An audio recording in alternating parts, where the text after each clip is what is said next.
They gathered on the afternoon of October 12th at Helena Memorial Hall. But it wasn't just a class reunion that brought grads of 1988 back to Taylor University.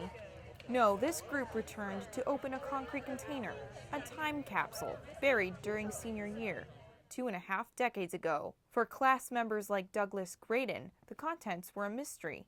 Until, finally, the capsule was cracked open, and Doug found his forgotten keepsake, a letter, inside. I looked at the envelope and it said, it had my name on it, and it said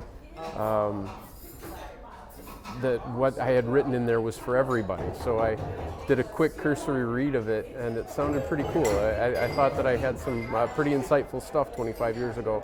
So cool that Doug couldn't help but share the message with his classmates. It doesn't seem like a long 25 years since then, but there are things you've forgotten.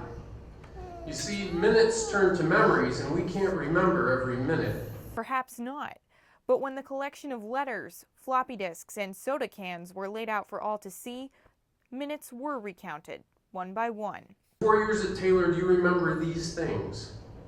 The Greg Lehman incident. The winter of our freshman year, when we couldn't even see the sidewalk for 3 weeks or more on end. Catching fish in the Arboretum Pond. Minutes of laughter and of reflection. When I left here, I had no idea what I was going to do, but I had written myself this letter, and now I can go back and look at what I wrote and say, did any of these things happen? And it was interesting to see the answers, as they came along.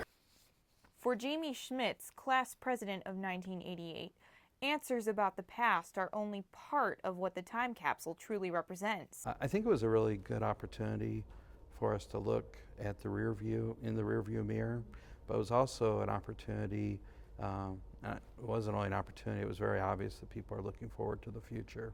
And to celebrate that future, Jamie says the time capsule is now open to all members of the Taylor and Upland communities. That means new keepsakes will take residence in this same spot. The next burial ceremony is scheduled for Taylor's homecoming in 2014. But for now, while the capsule is still devoted to their memories, Doug and his classmates will reflect on just how far they've come. It's as much about the journey as it is the destination. And look to where they're going. I think I'll make some predictions about the future. I'm not really sure what I'm going to predict, but my one prayer would be that I would remain faithful. In Upland, Carrie Travis, The Echo News.